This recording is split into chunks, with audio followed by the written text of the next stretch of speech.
Me pidieron que habláramos un poco sobre climaterio y osteoporosis y la intención es entonces presentar algunos datos. Por supuesto, primero los datos generales o los disclaimers como se acostumbra actualmente. Básicamente trabajo como investigador para diferentes laboratorios de la industria internacional y nacional y también soy conferencista de diferentes productos y actualmente soy jefe de la Clínica de Salud Posmenopáusica y Osteoporosis del Hospital Ángeles de las Lomas y asesor científico de Amgen. Yo le puse al título ¿Cómo superar la posmenopausia y no morir en el intento? Porque la verdad nuestras pacientes batallan mucho con este periodo de transición en la vida. Estamos viviendo un periodo de transición epidemiológica donde cada vez estamos buscando más anticoncepción y menos embarazos para disminuir nuestras tasas de natalidad y, por otra parte, nuestra vitalidad toma más tiempo y entonces la tasa de mortalidad también va cayendo y se va atrasando. Entonces tenemos un incremento en la esperanza de vida, tenemos mayor cantidad de gentes que tienen un envejecimiento saludable y esto hace una proporción de gente de más edad, más grande. Y también antes teníamos muchas viudas, ahora ya tenemos mayor cantidad de hombres, aunque todavía no superamos a las mujeres. Los hombres seguimos siendo el sexo débil porque nuestra expectativa de vida son 72 años y la expectativa de vida de la mujer son 77 años. Pero como quiera que sea, pues cada vez estamos viviendo más hombres y mujeres y por lo tanto esto se ha adecuado también, ya nuestros legisladores, los diputados y los senadores están tratando de modificar las leyes laborales para que nuestra edad de jubilación sea más tardía y no tan temprano. Y esto es porque nuestra capacidad funcional se ha ido incrementando. En términos generales, las personas que analizan la sobrevida o la expectativa de vida de las personas determinan que los seres humanos difícilmente vamos a vivir más allá de 100 años. En términos generales, lo que pasa es que vamos a vivir más años saludables, más cerca al periodo de nuestra muerte. Y esto nos va a dar mayor capacidad para seguir trabajando. Ahora, la menopausia es un fenómeno natural, pero en la escala filogenética, los animales salvajes que llegan a su menopausia se mueren. Entonces la expectativa de la vida es hasta la etapa que se termina la época reproductiva. Nosotros, los humanos y nuestras mascotas, que tenemos techo, agua potable, calor y una serie de condiciones higiénicas y dietéticas, hemos logrado vivir más allá de la menopausia, de la etapa reproductiva. Pero en general en la mujer sus ovarios están programados para funcionar hasta una cierta edad, que en México son los 48 años de edad promedio, con unas variaciones que pueden ser desde los 40 hasta los 52 años la frecuencia o la prevalencia de la presentación de la menopausia. Y hay una serie de síntomas que se asocian a la falta de los estrógenos. Hay aproximadamente 240 células u organismos que tienen receptores estrogénicos y cuando los estrógenos disminuyen, entonces empieza a haber afectaciones a diversos niveles. Por supuesto, el primer síntoma son los síndromes vasomotores acompañados de los trastornos menstruales, pero hay disfunción sexual, hay atrofia urogenital, hay hiperlipidemia y esto genera enfermedad coronaria que va a dar enfermedad cardiovascular y isquemia cerebral. Hay osteopenia, hay una pérdida rápida, aunque vamos a hablar del tema un poco más abundante más adelante, y genera esto osteoporosis y por mecanismos que todavía no dilucidamos bien, también hay mayor frecuencia de Alzheimer y por supuesto otras enfermedades que se asocian con la edad como pudieran ser los cánceres o las enfermedades crónico-degenerativas como diabetes, hipertensión, etcétera. Entonces, todo esto se asocia al proceso natural del envejecimiento. Después de la menopausia, los niveles de estradiol se reducen de manera significativa y nunca más vuelven a estar por encima de 30 microgramos.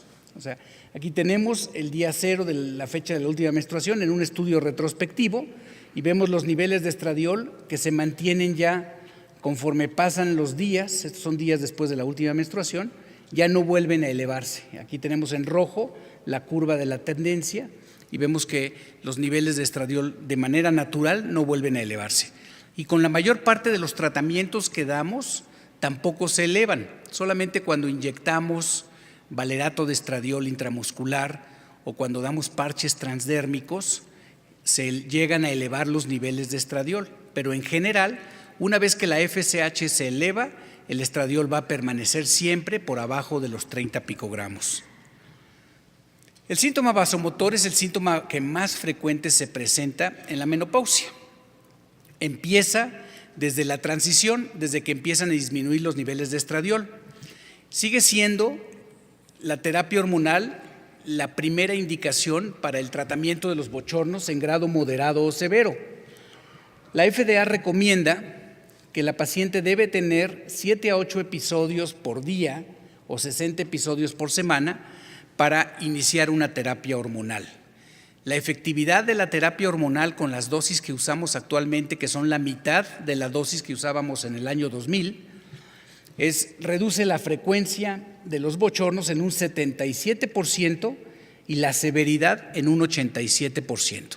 Entonces, no hay cura al 100% del síndrome vasomotor y es importante que nuestra paciente esté consciente que no se quitan por completo los bochornos ni se quitan inmediatamente. Habitualmente tardan 30 días en disminuir y se quitan alrededor del 80 al 90% de la frecuencia. Entonces, es importante que la paciente lo acepte esto, porque si no va a estarnos exigiendo en cada consulta que le aumentemos la dosis o que le cambiemos el medicamento para que tenga mejor efectividad. Ahora, entre un 60 y un 90% de las mujeres atraviesan por la menopausia con síndrome vasomotor. En un estudio que publicamos ya hace muchos años, tenemos en rojo los bochornos, los síntomas intensos, en amarillo los moderados, en leves, los verdes en leve y ninguno en gris. 11% de las mujeres no tienen ningún síntoma y alrededor de un 30%, de un 25% no tienen síntomas leves. En términos generales, a estas mujeres podemos buscar otras medidas que no sean terapia hormonal para quitarles los bochornos. Pero estas pacientes que tienen síntomas muy intensos y estas de síntomas moderados habitualmente requieren de tratamiento hormonal. ¿Cuánto tiempo? Es otra pregunta que nos dicen las pacientes. ¿Cuánto tiempo me van a dar los bochornos?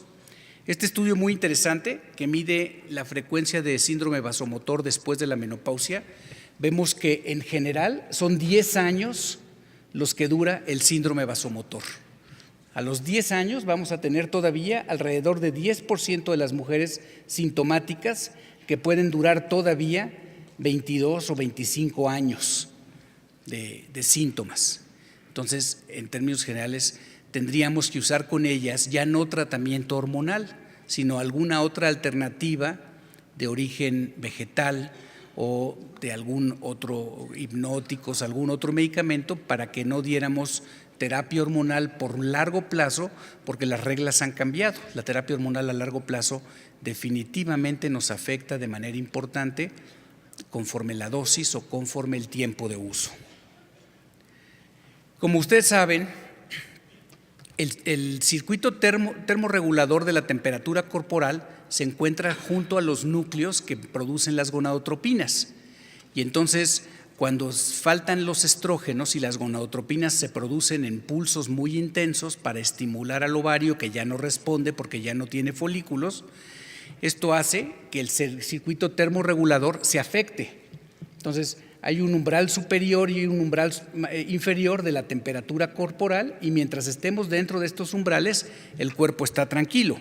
El problema es que cuando el rango homeostático se altera y hace calor, entonces sudamos, esa es la respuesta, o nos dan escalofríos cuando hace frío. Entonces, en la menopausia lo que sucede es que nuestra homeostasis se hace más pequeño el intervalo y entonces fácilmente, por información eléctrica de la producción de gonadotropinas, se produce sensación de calor o sensación de frío, y la mujer se pasa la noche tapándose y destapándose y con la almohada empapada y con las pijamas mojadas. Entonces, y esto le da mucha pena en términos generales a la mayor parte de las pacientes, porque todo el tiempo, estando en cualquier actividad física, si está dando clases o si está trabajando, de repente le da el bochorno, el síndrome de calor, se pone roja y empieza a sudar. ¿Qué hacemos con las pacientes en cuanto a diagnóstico? Como auxiliares de diagnóstico, por supuesto, dependiendo de las condiciones de cada paciente, a veces requeriremos el hacer estudios básicos, biometría hemática, química sanguínea y examen general de orina. El perfil hormonal, que en términos generales para menopausia únicamente vamos a necesitar dos determinantes, la determinación de FSH y la determinación de estradiol. Si tenemos FSH por arriba de 17 miliunidades, la paciente ya tiene una falla ovárica. Si tenemos por abajo de 30 picogramos de estradiol, ya el ovario ya no está funcionando y ya no está produciendo estrógenos suficientes. Entonces, sería nuestro punto de corte. Y cuando la mujer cae en menopausia, los niveles de FSH generalmente se elevan hasta 90 o 100 picogramos y el estradiol se va a mantener por abajo de 30. Y ya en la posmenopausia tardía, los niveles de FSH regresan a niveles alrededor de 30 o 40 y ahí se mantienen por el resto de la vida. Entonces no tiene mucho caso seguir haciendo perfiles hormonales después de la menopausia en la mujer. Se hace una sola vez, se llega al diagnóstico y eso es todo. Perfil de lípidos que por lo menos contenga colesterol total, HDL, LDL, Very Low Density Lipoproteins y triglicéridos. Con estos 5 tenemos ya controlado la mayoría de los indicadores de riesgo cardiovascular. Por supuesto que hay otros, como la proteína C reactiva, la homocisteína, etcétera, pero para el diagnóstico preciso y franco, con estos 5 tenemos el diagnóstico establecido del riesgo cardiovascular. También se recomienda hacer de manera anual y a partir de los 40 años la mamografía con estudio ultrasonográfico complementario. En las mujeres jóvenes, hasta los 55 años, prácticamente de rutina hacemos mamografía con ultrasonido. Después de los 55 años, mucha de la mama se transforma ya en grasa y entonces ya no se requiere hacer el complementario del ultrasonido, pero sí la mamografía. Hay que hacer también una densitometría de 2 regiones. En esto los expertos todavía no se ponen de acuerdo en a qué edad hacer la primer densitometría. Si hay factores de riesgo, lo hacemos desde los 45, 50 años, y si no hay factores de riesgo, entonces nos podemos ir hasta los 60 años para hacer la primera densitometría, que serían densitometrías centrales de columna y de cadera. Y por supuesto la citología cervicovaginal exfoliativa, el Papá Nicolau, anualmente a partir de que inicia la vida sexual cualquier mujer y se va a mantener durante todo el tiempo. En algunas instituciones de salud, por cuestiones de presupuesto, ya no les están haciendo Papá Nicolau a partir de los 70 años, pero en términos generales las conductas universales en el resto del mundo es que se continúe año con año. Ahora, ¿qué hay en cuanto a los tratamientos? Hay muchas alternativas para tratar la menopausia. Entonces, podemos utilizar en las mujeres que tienen únicamente trastornos previos a la menopausia, progestinas o progestágenos para corregir el trastorno y además la progestina ayuda a reducir la frecuencia de bochornos que en el cuadro inicial es todavía controlable. Fitoestrógenos pudiera ser una alternativa, no han demostrado mucha efectividad, pero en algunas mujeres, como en un 30% de las mujeres, les provee algún efecto, que puede ser placebo o puede ser el medicamento, pero funciona. Entonces, cuando empiezan el síndrome vasomotor y este es leve a moderado, se pueden ayudar del fitoestrógeno. La terapia continua y la terapia secuencial de baja dosis, que es lo que quiere decir estas siglas, se utilizan generalmente desde el momento en que la paciente ya tiene síndrome vasomotor importante y por los siguientes 5 años. La recomendación actual para usar componentes combinados de estrógenos con progestinas es hasta un máximo de 5 años. y es el periodo donde más síntomas tiene la mujer. Después de eso tenemos que buscar otras alternativas, pero habrá mujeres que podamos continuar con tratamiento más allá de 5 años, porque la frecuencia de complicaciones, aunque es el doble de las pacientes que no tienen tratamiento, de cualquier manera es una frecuencia de complicaciones baja en general, y por eso es que en algunas mujeres que tienen apego al seguimiento, que van a la consulta año con año, que toman todo, que hacen todas las indicaciones que uno les da, les podemos seguir dando tratamiento por más tiempo. La terapia estrogénica sola se indica solamente para las mujeres histerectomizadas y como punto de tratamiento con terapia de estrógenos sin progestágenos, aquí se ha establecido de manera contundente su seguridad hasta por 7 años de tratamiento, como lo demostró el estudio WHI. Entonces, aparentemente el culpable de la mayor parte de los problemas asociados a la terapia hormonal es el componente progestacional. Ahora, por supuesto que los progestágenos se mejoran año con año, al igual que los compuestos estrogénicos, y esto nos va a dar con el tiempo mayor cantidad de moléculas que podamos utilizar tal vez por más años. Y no hay indicación en las mujeres jóvenes para utilizar moduladores selectivos del receptor estrogénico. Esto es más bien para mujeres generalmente más allá de los 55 años de edad, habitualmente de los 60 años de edad, el uso de los SERMs. Y la terapia local, los estrógenos en crema o los estrógenos en óvulo, generalmente no tienen contraindicación para usarlos por tiempo prolongado por su efecto primordialmente local. Ahora, la terapia hormonal sigue siendo el tratamiento más efectivo para los síntomas vasomotores y urogenitales que se relacionan con la deficiencia de estrógenos y se tiene que individualizar y se mejora la sexualidad en general y la calidad de vida. Entonces, el objetivo de la terapia hormonal es tratamiento del síndrome climatérico, síntomas vasomotores, sexualidad, memoria, estado de ánimo y sequedad vaginal y prevención de complicaciones como sería osteopenia y osteoporosis, pero no hay ninguna indicación para protección cardiovascular a través de terapia hormonal de reemplazo.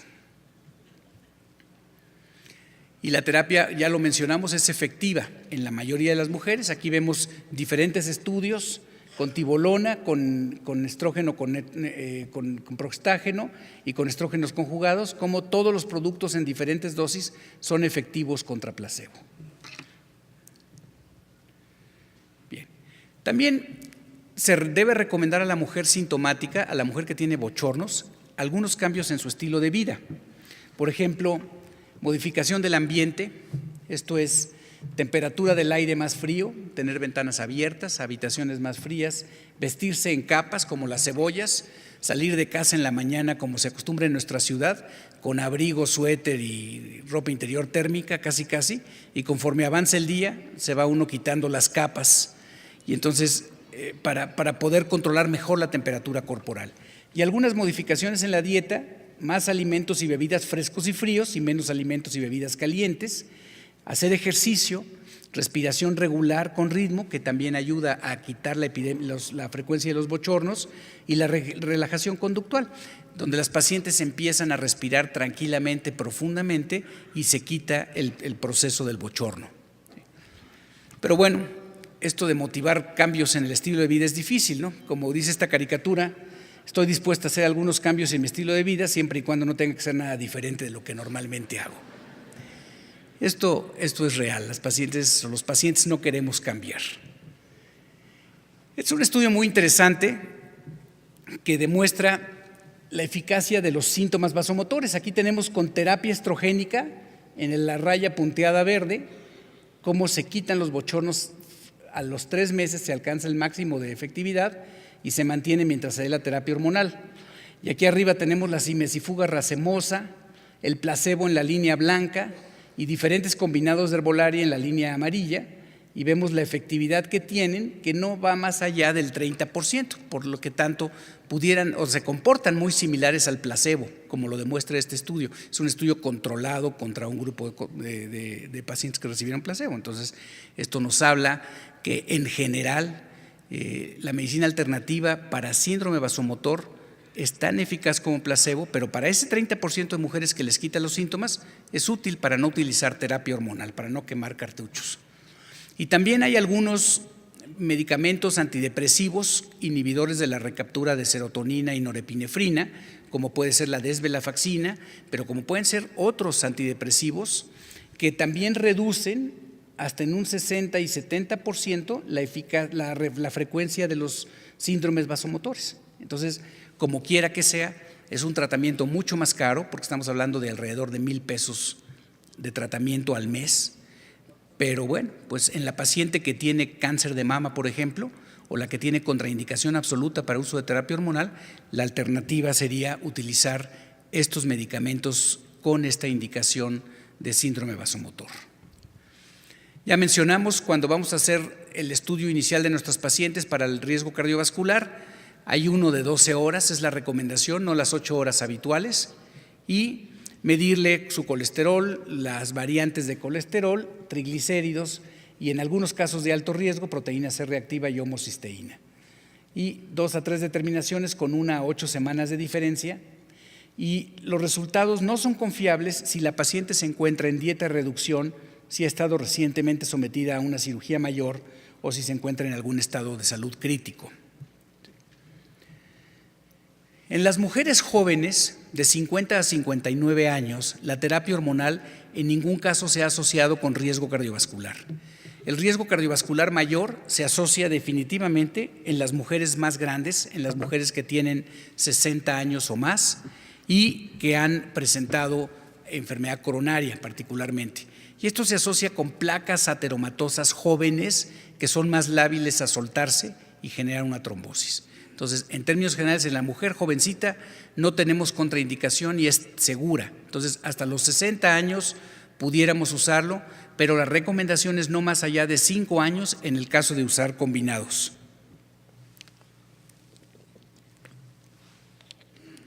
Entonces, la terapia hormonal es cardioprotectora si se inicia alrededor del tiempo de la menopausia, lo que se denomina la ventana de oportunidad. Reduce el riesgo de diabetes y tiene efectos positivos sobre factores de riesgo cardiovascular como perfil de lípidos y síndrome metabólico. En mujeres menores de 60 años, recientemente menopáusicas y sin enfermedad cardiovascular prevalente, el inicio de la terapia hormonal no causa daño temprano y puede reducir morbilidad y mortalidad cardiovascular. Entonces, en términos generales, es segura. En cuanto a osteoporosis, también la terapia hormonal previene la pérdida ósea asociada a la menopausia y disminuye la incidencia de fracturas vertebrales y fracturas de cadera.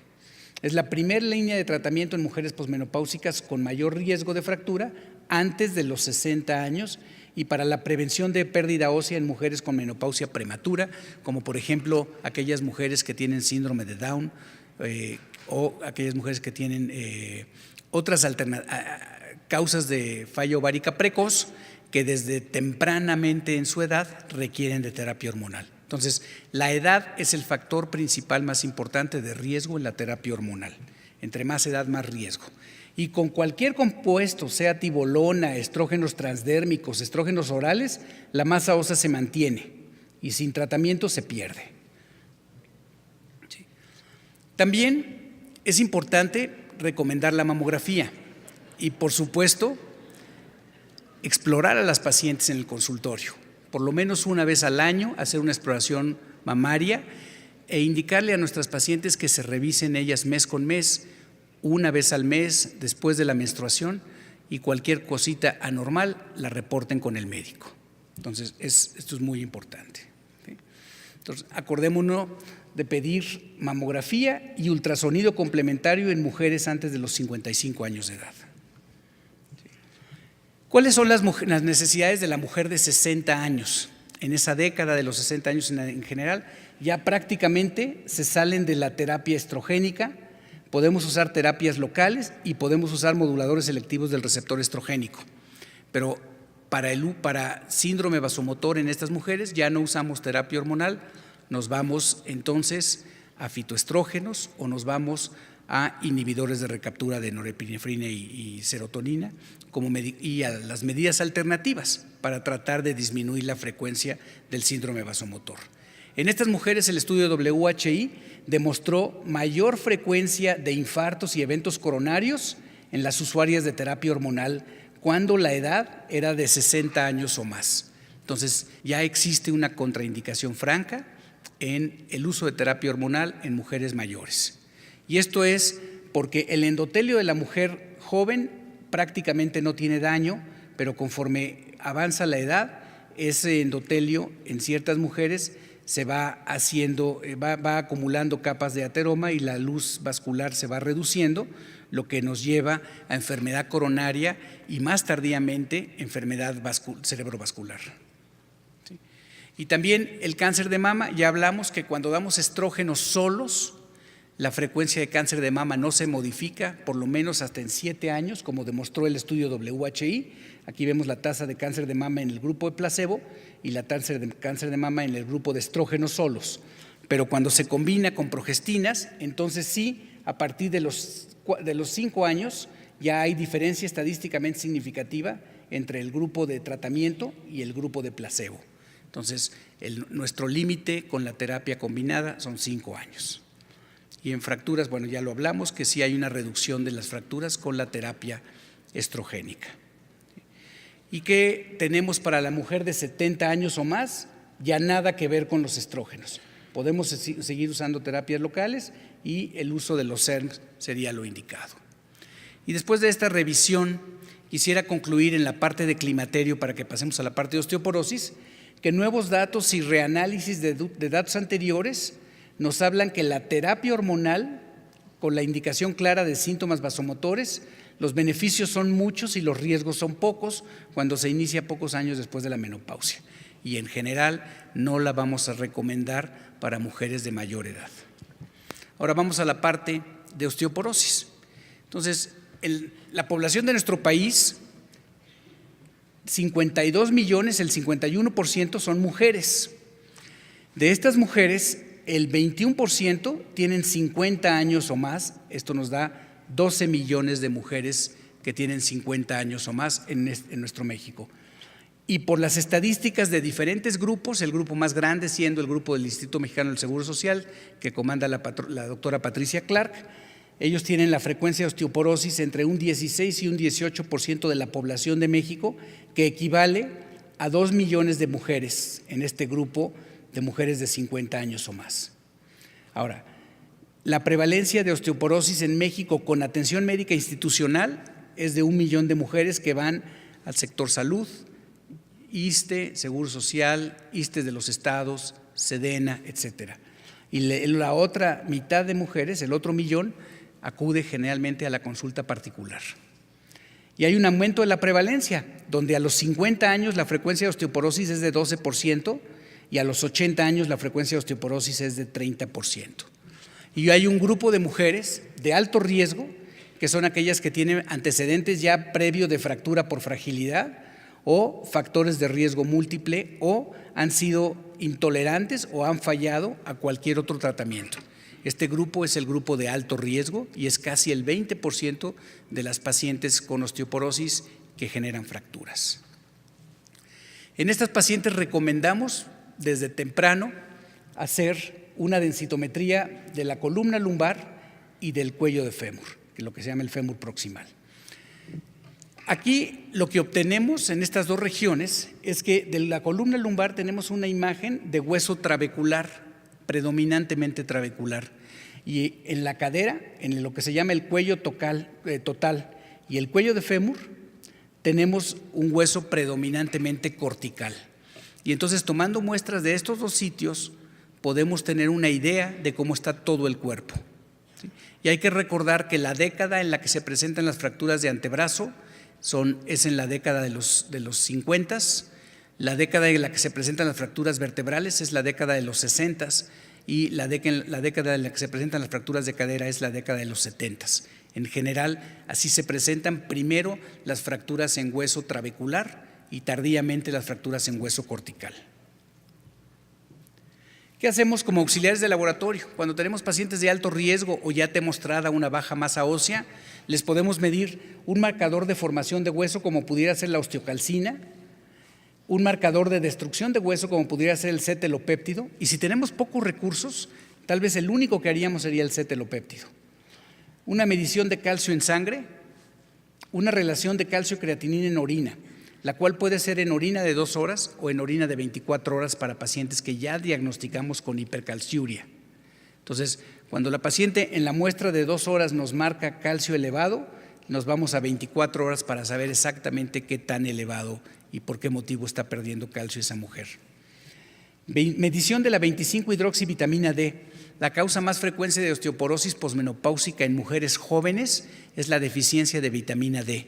Cuando tenemos 20 o menos nanogramos de vitamina D en sangre, nuestra paciente está deficiente y requiere un suplemento por lo menos de 800 unidades diarias de vitamina D, ya sea D3 o D2, ergocalciferol o colecalciferol, o las vitaminas activas, alfa D o rocatrol.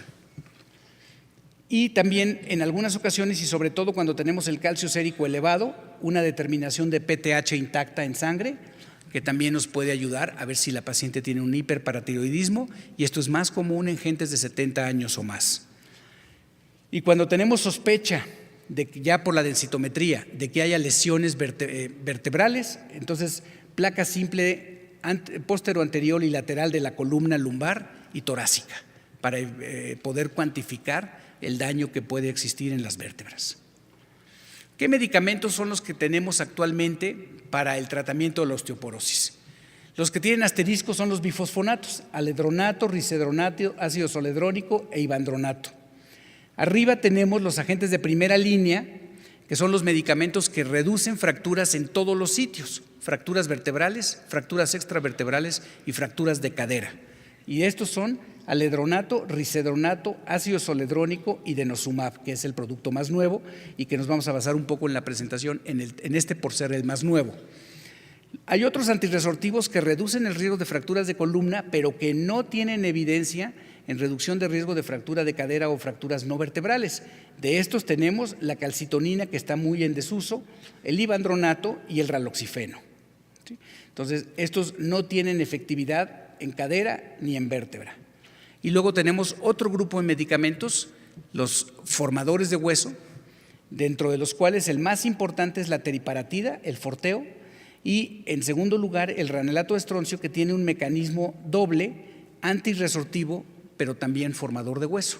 Es más modesto en resultados, es menos potente, pero finalmente tiene un doble mecanismo. Entonces, esto es lo que tenemos ahorita en cuanto al armamentario para la osteoporosis. Y todos ellos tienen diferentes mecanismos de acción. Por ejemplo, el estrógeno y los SERMs actúan directamente frenando la producción del RANK ligando. Y entonces, al frenar esto, frenan toda la cascada de acontecimientos que van a llevar a la destrucción de hueso. Entonces, aumenta el RANK activa osteoclastos, los diferencia, hace que se peguen al hueso, y el osteoclasto activo hace una resorción de hueso o destrucción del hueso exagerada, como sucede en la posmenopausia. Entonces, la terapia estrogénica y los SERMs actúan a este nivel. Después, el denosumab es un anticuerpo monoclonal que es un inhibidor del ligando del RANK, y entonces lo que hace es bloquea el ligando del RANK, previniendo que los osteoclastos se activen, y entonces disminuye la cantidad de osteoclastos y por lo tanto no hay destrucción exagerada. Los bifosfonatos, por otra parte, se unen directamente al hueso y entonces intoxican a los osteoclastos, de manera que se frena la destrucción de los osteoclastos ya maduros. Y la calcitonina, que inhiben o frenan directamente la función del osteoclasto. Entonces, estos más o menos actúan en el mismo nivel. La teriparatida, que se une al receptor de superficie del hueso y estimula la formación de osteoblastos, que van a formar más hueso para frenar al hueso que se está destruyendo por los osteoclastos. Y el ranelato de estroncio, que a través de un receptor sensible a calcio aumenta la osteoprotegerina, que es un inhibidor natural del ligando del RANK, o también el otro mecanismo que no se conoce de formación de hueso, que de alguna manera estimula también osteoblastos. Entonces, esto es el mecanismo de acción de prácticamente todos los diferentes medicamentos con los que contamos actualmente. Pero como nuestras pacientes ya se meten a internet, ahora son como esta caricatura, dice la paciente: de hecho, yo ya me diagnostiqué mi osteoporosis, me calculé mi riesgo de fractura con el instrumento de Frax, ya sé qué quiero de tratamiento y en realidad solamente vengo a oír una segunda opinión. porque no sé si les ha pasado, pero de repente la paciente dice: oiga, doctor, yo quiero que me recete esto. ¿Sí? Y nos traen el artículo de la revista Cosmopolitan o de Kena o qué sé yo. ¿Cuál es la estrategia para prevenir fracturas? En general, nosotros como médicos pensamos en el tratamiento farmacológico con antirresortivos y formadores de hueso. Y muchas veces se nos olvida, y no debe de ser, que también hay ejercicio y dieta con una cantidad suficiente de calcio y vitamina D. En cuanto al ejercicio, el ejercicio ha demostrado que no aumenta la cantidad de hueso, salvo en los niños. Es la única etapa donde hacer ejercicio genera niños más altos y más fuertes. Pero fuera de la infancia, lo único que hacemos con el ejercicio es mantener la masa ósea y no seguirla perdiendo aceleradamente. Y el calcio debe de ser 1.200 a 1.300 miligramos de calcio al día, que equivale a 3 raciones de lácteos al día, ya sea 2 vasos de leche y una taza de yogur, o una ración de queso o una ración de crema, que nos van a dar la cantidad de calcio suficiente, más vitamina D, que viene pobre en los alimentos. Generalmente los cereales han sido acondicionados, la leche, con vitamina D, porque es una vitamina que no viene comúnmente en nuestros alimentos. Viene en el huevo, viene en los pescados grasosos como el salmón o los pescados de los mares del norte, pero en general no viene en muchos de nuestros alimentos. Y para activar esta vitamina D también hay que recordar que debemos de activarla con el sol. Entonces la recomendación no es que hagan Acapulco en la azotea y que pongan nerviosos a los vecinos. 15 minutos a la semana de exposición del sol en las partes descubiertas de las piernas y los brazos es suficiente para activar la vitamina D en la latitud donde vivimos nosotros. Entonces, esto hay que recomendarlo a todas nuestras pacientes y, por supuesto, reducir cargas aplicadas al hueso, como reducir la frecuencia y la severidad de las caídas, tener técnicas de caída segura, prevención del trocánter. Hay unos como pañales, digamos como un calzoncito que tiene unos cojines a los lados, y que esto solo en los países nórdicos ha reducido la frecuencia de fracturas de cadera en un 50%, pero como les ensancha un poco las caderas, las mujeres no lo quieren usar en la calle. Entonces lo que hacen es que, sobre todo mujeres que están en casas de ancianos, ahí los usan frecuentemente, y esto disminuye al 50% la frecuencia de caídas, la frecuencia de golpe en el trocánter. Y evitar levantar cargas y posturas de alto riesgo al levantar. Ahora, el calcio. En la línea roja tenemos cuál es la recomendación diaria del Instituto Nacional de la Nutrición Salvador Subirán.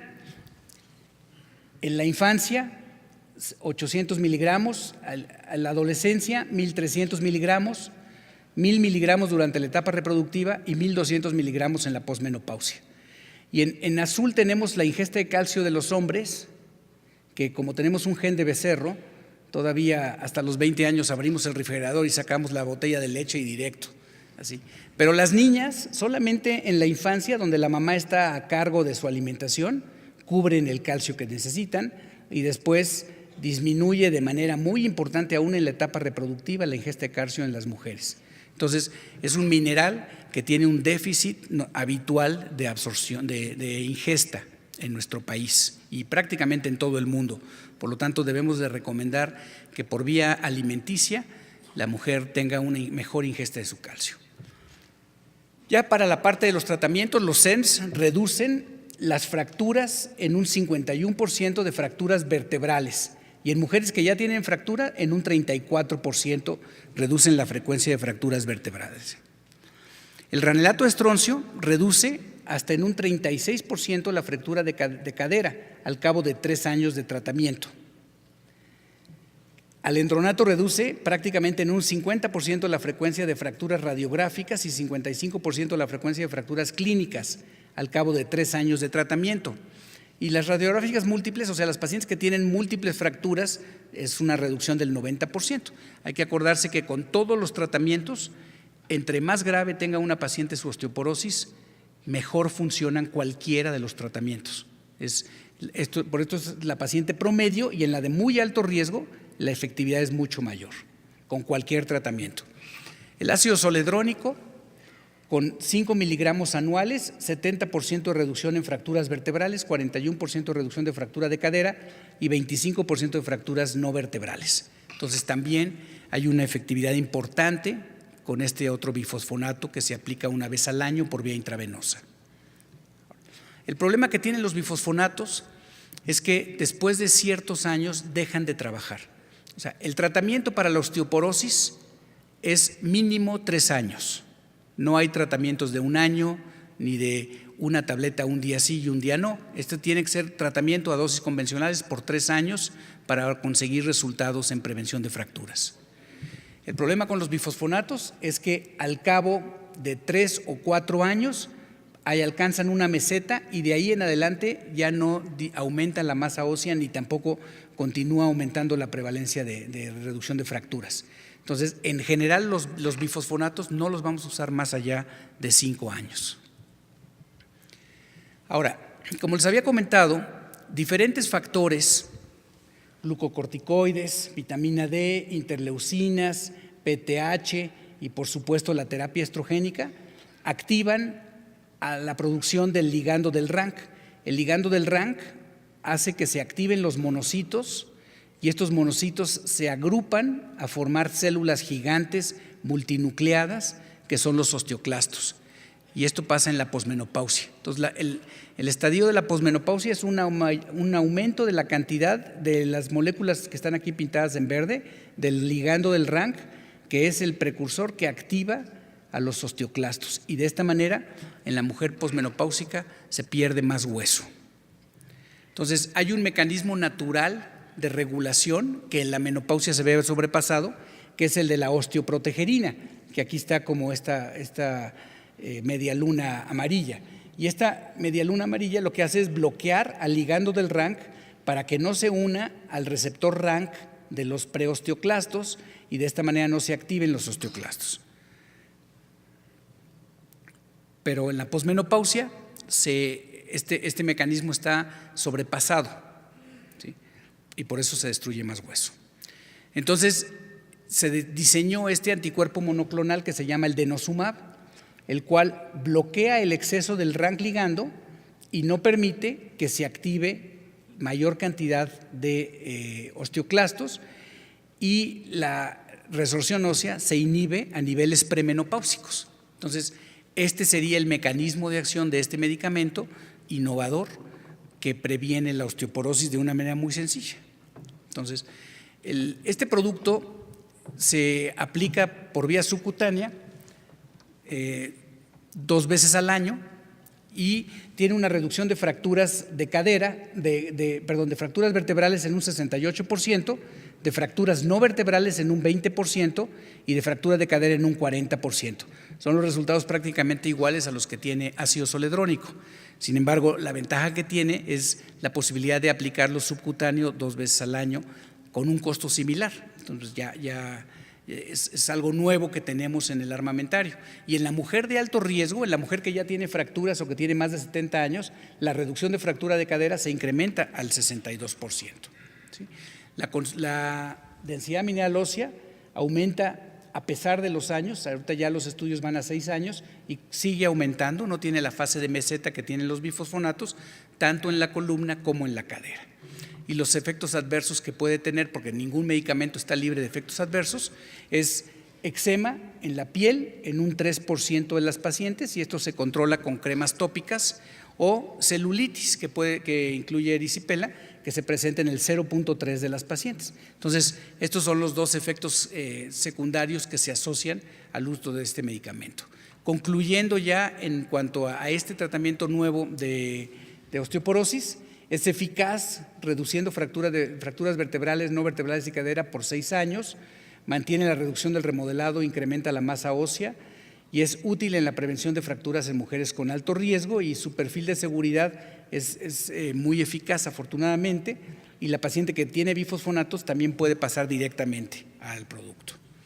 Y con esto terminamos esta mañana dándoles una vista general de lo que es el tratamiento multidisciplinario de la parte de menopausia y de la parte de osteoporosis, y no sé si tengamos algún minuto para para alguna pregunta o comentario de alguien del público. Muchas gracias. Si nos dan la luz, por favor. Hola, doctor. Agradeciendo su conferencia, tengo dos preguntas para usted. Del estudio de WHI se estaban corriendo varias brazos que todavía no se terminaban. ¿Ya se terminó? Primera pregunta. ¿Y el denosumab lo podemos utilizar también en osteoporosis en hombres? Okay. El estudio WHI es un estudio muy grande que involucró varios brazos. La mayor parte de ellos iban en función a calcio, a vitaminas y minerales y a riesgo cardiovascular. Perdón, pero es que no veo quién fue quien me hizo la pregunta, entonces no sé a dónde dirigirme. Ya, doctora, perdón, sí. Y los resultados en general ya salieron. Calcio y vitamina D ayudan, o sea, ya en el ambiente fuera de la menopausia. Ya estamos hablando de ambiente de hombres y mujeres en sujetos de mayor edad. Se redujo la frecuencia de cáncer de colon en las usuarias de calcio con vitamina D, comparado contra el grupo que no recibió calcio con vitamina D. La parte de vitaminas fue un poco decepcionante porque aparentemente la parte de vitaminas no frenó la frecuencia de infartos ni tampoco la frecuencia de otras enfermedades como cánceres. Fue neutro. Se piensa que es más bien las vitaminas de origen natural en el alimento fresco las que verdaderamente han visto ese efecto protector, pero en el estudio no se demostró. Entonces, hay otras partes de ese estudio que continúan adelante todavía y que de esos iremos teniendo resultados en general, pero donde sí se pudo encontrar eficacia, que curiosamente también en el WHI salió la eficacia, fue esto de cáncer de colon, pero asociado al calcio. Y también salió que los AINES, también como ibuprofeno y como aspirina, reducían también la frecuencia de los cánceres de colon. Ahora, en cuanto al uso de denosumab en hombres, en México todavía no está aprobada la molécula para uso en hombres, pero en los Estados Unidos hace una semana fue aprobada. Entonces, en México no falta mucho para que la tengamos aprobado en hombres, aunque sí hay una indicación para hombres con ablación hormonal por cáncer de próstata, que también lo pueden usar, pero en hombres con osteoporosis, en Estados Unidos sí está aprobado. Sí, doctora. Sí, el uso del denosumab se puede utilizar como preventivo en las pacientes climatéricas o hay que esperar a que tengan factores de riesgo o que ya estén en menopausia. Bien, hay artículos publicados del uso de denosumab, así como de los bifosfonatos para prevención, pero el único que tiene aprobada la indicación de prevención es alendronato. Los demás no se han lanzado por esa indicación y denosumab no la tiene, aunque hay artículos que demuestran que sí es eficaz. Pero la indicación ahorita con todos los tratamientos para osteoporosis en general es solamente en mujeres que ya tienen diagnóstico de osteoporosis por densitometría o que tienen fracturas. Sí, doctora. Doctor, pues felicitarlo, muchas gracias.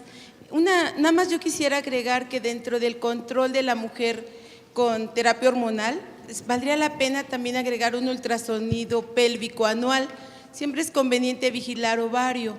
Bueno, ese es por un lado. Y la otra, le quería yo preguntar, el denosumab, ahí en los efectos secundarios de la transparencia decía que uno era el cáncer. ¿Nos podría ampliar un poquito? ¿Y cuánto tiempo lleva usándolo? ¿Y cuáles son los efectos más serios que ha visto al respecto? Gracias. Ok. Bueno, en la diapositiva hablábamos estábamos analizando lo publicado que hay contra placebo.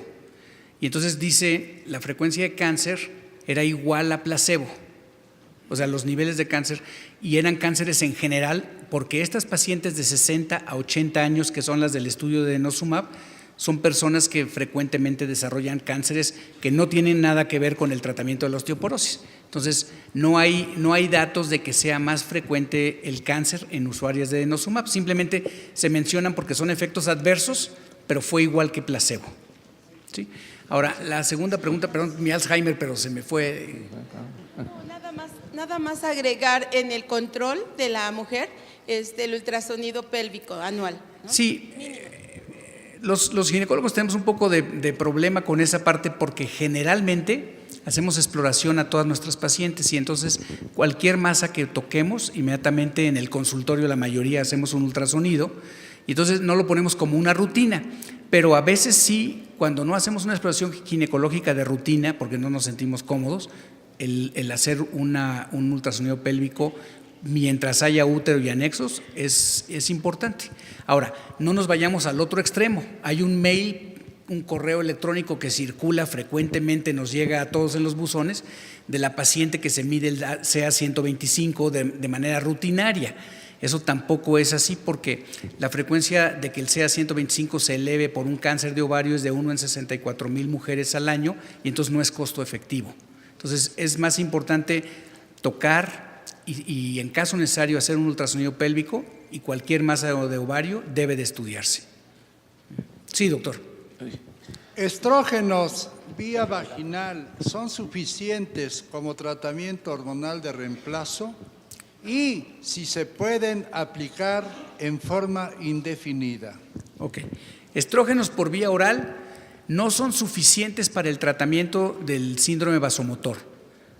En el caso del estriol se absorbe muy poquito, en el caso de los estrógenos conjugados se absorbe más, pero aún así muchas pacientes siguen sintiendo síndrome vasomotor porque la frecuencia de absorción da un efecto sistémico como de un 10% de la dosis oral. Entonces, en general, se dan nada más para el síndrome urogenital, para esas pacientes posmenopáusicas. Entonces, no son suficientes. Doctor, dos comentarios. Había una segunda pregunta, perdón. Perdón. ¿Se pueden usar en forma indefinida? Ok, la terapia local en este momento se recomienda en forma indefinida, la terapia con óvulos o con cremas vaginales. Sí, doctor. Sí, el comentario sobre la protección cardiovascular en las mujeres es confuso e incluso se había pensado que no había una protección real.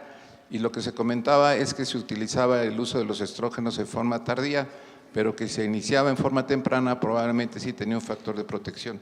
Las coronarias de las mujeres son muy diferentes a las de los varones y no están condicionadas a la producción o la estabilización o producción de placas ateromatosas. Incluso pueden haber coronarias limpias, por decirlo de una manera, pero la circulación intramiocárdica es la que está alterada y se puede considerar como un síndrome X. El otro aspecto importante es que la mayoría de personas de estas etapas biológicas tienen problemas venosos, de insuficiencia venosa importante, donde los estrógenos tienen un factor deleterio a este tipo de padecimientos. Y otro aspecto importante, qué tanto y qué tan trombogénicos son estos productos y cuánto o qué dosis debemos usar, porque a veces tienen síntomas importantes de lo que usted ya mencionó, pero que además se tiene que manejar su aspecto vascular. Y el uso anual de los bifosfonatos, ¿qué tanto porcentaje tiene de necrosis mandibular? Ok. Efectivamente, en la mujer joven, como mencionamos, en la década de las mujeres hasta 60 años, generalmente no hay un daño coronario. Y la terapia hormonal no ha demostrado ser negativa en mujeres jóvenes, pero conforme aumenta la edad, sí se ha encontrado una mayor frecuencia, que es el doble contra placebo, pero la frecuencia es de 4 por 1000 contra 2 por 1000, en el caso de mujeres desde 60 años o más. Entonces, existe el riesgo, por supuesto, y por eso es que no se indican como prevención cardiovascular. Ahora, sí, el uso de algunos antiagregantes plaquetarios como la aspirina en dosis infantiles puede disminuir la frecuencia de enfermedad coronaria en mujeres sujetas a terapia hormonal. Por supuesto que el efecto venoso periférico también es un efecto nocivo en muchas de nuestras pacientes que batallan con esta circunstancia y habría que tener cuidados especiales en ellas para disminuir los riesgos de que aumente la enfermedad o que pueda generar una trombosis pulmonar o trombosis en las piernas. Entonces, existe ese riesgo. Y perdóneme, doctor, la última pregunta. La necrosis mandibular asociada a los bifosfonatos va en general con la dosis y con el tiempo de uso, pero el punto más importante que los dentistas se han dado cuenta actualmente es el abrir la encía y dejarla abierta para un procedimiento como por ejemplo en los casos de una endodoncia o de un absceso dental, donde lo dejan abierto una semana o 2 semanas y no le dan tratamiento antibiótico. Entonces, nuestras pacientes que tienen bifosfonatos de larga duración, la recomendación es que si tienen que ir al dentista, le avisen al dentista que están utilizando el bifosfonato y el dentista tendrá que usar un antibiótico que se pegue fuerte al hueso, como una tetraciclina, para disminuir el porcentaje de osteonecrosis mandibular. La frecuencia de osteonecrosis mandibular en la población general usuaria de bifosfonatos es del 0.1%, ¿sí? Pero siempre va asociada a que son pacientes o que tienen cáncer con inmunidad deprimida o que se les abre la encía y entonces se infecta el hueso, porque de hecho la osteonecrosis mandibular es una infección de hueso. Buenas tardes, doctor. A Buenas su derecha, no, a su izquierda, por favor. A mi izquierda, como el doctor IQ. Ya. Yo he tenido varias pacientes que han llevado terapia con reemplazo hormonal, tanto con estrógenos como con progestágenos, pero ya cuando las vuelvo a retomar entre 60 y 70 años, vuelven a tener la misma sintomatología de síndrome climatérico. Entonces, ¿cuál sería la conducta a seguir? Y la segunda pregunta sería que en pacientes histerectomizadas, que también tengo varias pacientes, ¿cuál sería la conducta a seguir si son asintomáticas de síntoma climatérico? ¿Se les da o no se les da terapia de reemplazo hormonal en algún momento determinado? Sí, en las pacientes histerectomizadas que no tienen síntomas, podemos no darles ningún tratamiento, ¿sí? En las pacientes histerectomizadas que sí tienen síntomas, definitivamente requerirán tratamiento solamente estrogénico, porque damos la progestina para proteger el útero, pero si ya tienen histerectomía, entonces les podemos dar solamente estrógenos, ¿sí? Y perdón, la primera. Ya, al suspender el tratamiento. Si lo suspendemos de golpe, regresa el síndrome vasomotor. Entonces lo que tenemos que hacer es una reducción muy paulatina de la dosis. Entonces empezamos en el caso, por ejemplo, de pacientes que toman una tableta diaria de, por ejemplo, combinaciones o de estrógenos solos, empezamos a darles un día sí, un día no, y luego media tableta un día sí, un día no, y en un lapso de 3 meses tratamos de retirar la dosis, y en muchas regresan un poco los síntomas, pero regresan con menos intensidad. Y les hablamos que no se les va a quitar para siempre, como lo vimos en la tabla de que toda la vida seguían con algo de bochornos. Bueno, pues muchas gracias a todos por su atención.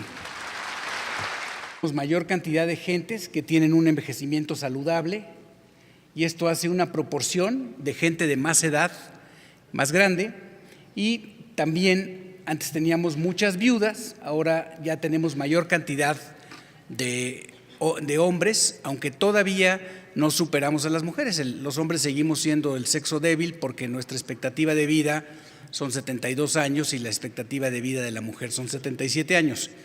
Pero como quiera que sea, pues cada vez estamos viviendo más hombres y mujeres y por lo tanto esto se ha adecuado también, ya nuestros legisladores, los diputados y los senadores están tratando de modificar las leyes laborales para que nuestra edad de jubilación sea más tardía y no tan temprano. Y esto es porque nuestra capacidad funcional se ha ido incrementando. En términos generales, las personas que analizan la sobrevida o la expectativa de vida de las personas determinan que los seres humanos difícilmente vamos a vivir más allá de 100 años. En términos generales, lo que pasa es que vamos a vivir más años saludables, más cerca al periodo. Me pidieron que habláramos un poco sobre climaterio y osteoporosis y la intención es entonces presentar algunos datos. Por supuesto, primero los datos generales o los disclaimers como se acostumbra actualmente. Básicamente trabajo como investigador para diferentes laboratorios de la industria internacional y nacional y también soy conferencista de diferentes productos y actualmente soy jefe de la clínica de salud posmenopáusica y osteoporosis del Hospital Ángeles de las Lomas y asesor científico de Amgen. Yo le puse al título ¿Cómo superar la posmenopausia y no morir en el intento? Porque la verdad nuestras pacientes batallan mucho con este periodo de transición en la vida. Estamos viviendo un periodo de transición epidemiológica donde cada vez estamos buscando más anticoncepción y menos embarazos para disminuir nuestras tasas de natalidad y, por otra parte, nuestra vitalidad toma más tiempo y entonces la tasa de mortalidad también va cayendo y se va atrasando. Entonces tenemos un incremento en la esperanza de vida, tenemos de nuestra muerte y esto nos va a dar mayor capacidad para seguir trabajando. Ahora, la menopausia es un fenómeno natural, pero en la escala filogenética, los animales salvajes que llegan a su menopausia se mueren. Entonces la expectativa de la vida es hasta la etapa que se termina la época reproductiva. Nosotros, los humanos y nuestras mascotas, que tenemos techo, agua potable, calor y una serie de condiciones higiénicas y dietéticas, hemos logrado vivir más allá de la menopausia, de la etapa reproductiva. Pero en general, en la mujer, sus ovarios están programados para funcionar hasta una cierta edad, que en México son los 48 años de edad, promedio, con unas variaciones que pueden ser desde los 40 hasta los 52 años la frecuencia o la prevalencia de la presentación de la menopausia. Y hay una serie de síntomas que se asocian a la falta de los estrógenos. Hay aproximadamente estradiol que se mantienen ya conforme pasan los días, estos son días después de la última menstruación, ya no vuelven a elevarse. Aquí tenemos en rojo la curva de la tendencia y vemos que los niveles de estradiol de manera natural no vuelven a elevarse. Y con la mayor parte de los tratamientos que damos tampoco se elevan, solamente cuando inyectamos valerato de estradiol intramuscular o cuando damos parches transdérmicos se llegan a elevar los niveles de estradiol, pero en general, una vez que la FSH se eleva, el estradiol va a permanecer siempre por abajo de los 30 picogramos. El síntoma vasomotor es el síntoma que más frecuente se presenta en la menopausia. Empieza desde la transición, desde que empiezan a disminuir los niveles de estradiol. Sigue siendo la terapia hormonal la primera indicación para el tratamiento de los bochornos en grado moderado o severo. La FDA recomienda que la paciente debe tener 7 a 8 episodios por día o 60 episodios por semana para iniciar una terapia hormonal. La efectividad de la terapia hormonal con las dosis que usamos actualmente, 240 células u organismos que tienen receptores estrogénicos, y cuando los estrógenos disminuyen, entonces empieza a haber afectaciones a diversos niveles. Por supuesto, el primer síntoma son los síndromes vasomotores acompañados de los trastornos menstruales, pero hay disfunción sexual, hay atrofia urogenital, hay hiperlipidemia y esto genera enfermedad coronaria que va a dar enfermedad cardiovascular y isquemia cerebral. Hay osteopenia, hay una pérdida rápida, aunque vamos a hablar del tema un poco más abundante más adelante, y genera esto osteoporosis y por mecanismos que todavía no dilucidamos bien, también hay mayor frecuencia de Alzheimer y por supuesto otras enfermedades que se asocian con la edad como pudieran ser los cánceres o las enfermedades crónico-degenerativas como diabetes, hipertensión, etcétera. Entonces, todo esto se asocia al proceso natural del envejecimiento. Después de la menopausia, los niveles de estradiol se reducen de manera significativa y nunca más vuelven a estar por encima de 30 microgramos. O sea, aquí tenemos el día cero de la fecha de la última menstruación en un estudio retrospectivo y vemos los niveles de